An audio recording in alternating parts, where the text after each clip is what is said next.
And I do believe that we have rotten politics, and I'm not using that as an exaggeration. Hey everyone and welcome. In this video we're going to be having a look at something we've all been warning right from the very beginning of this lurgy, and that is mass unemployment. Now it turns out that the ONS have just put out some facts and figures that paint the picture as a lot darker than people are making out, especially the media. Now this is titled Lurgy, Jobless Rate Hits 5% as Unemployment Raises by 202,000 in 3 months. So what I did, I've been and I've had a look at the ONS data, and I've come up with these screens that pretty much paint just how bad it's getting, and it's only going to get worse from this. 75.2% of the population aged 16 to 64 are employed, 5% are unemployed, and 20.7% are on economic inactivity.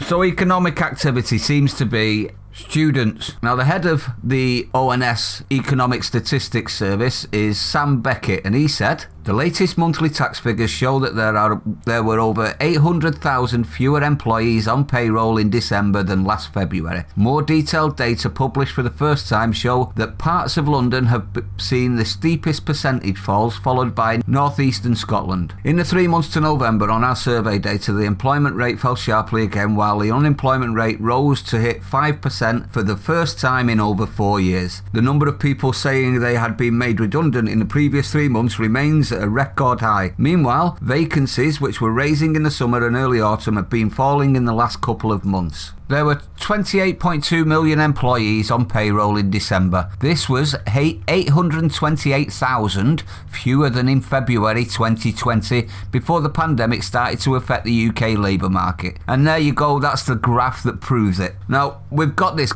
is from Sky, and it shows you just how bad this has got. Look at that massive increase there. So we're over 14 redundancies every 1,000 people. That is an absolutely staggering number, isn't it? Now, the Bank of England governor as well, Andrew Bailey, said earlier this month he believed the underlying jobless rate was higher than the official 5% measure, as it excludes people without work who have temporarily postponed their job search due to the pandemic. Now, 5% works out, if you go off official figures, 68 million, works out around about 3.5 million people in the UK are now out of work. And this is only going to raise because a lot of the population are still under furlough. Furlough, if you think about it, just as an example, if I had a small company, I had 10 people working for me, just as an example, and I was able, even though the first lockdown effectively finished my business, I was able to continue to pay the staff while we're in this problem. I would do so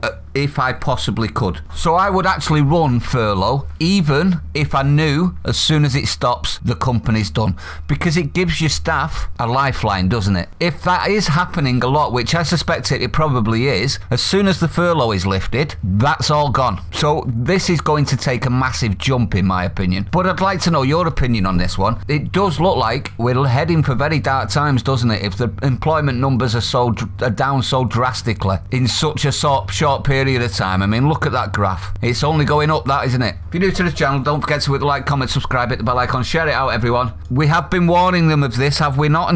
Since the first lockdown, and here it seems to be materialising. We'll see what happens. Stay sane. I'll see you on the next one.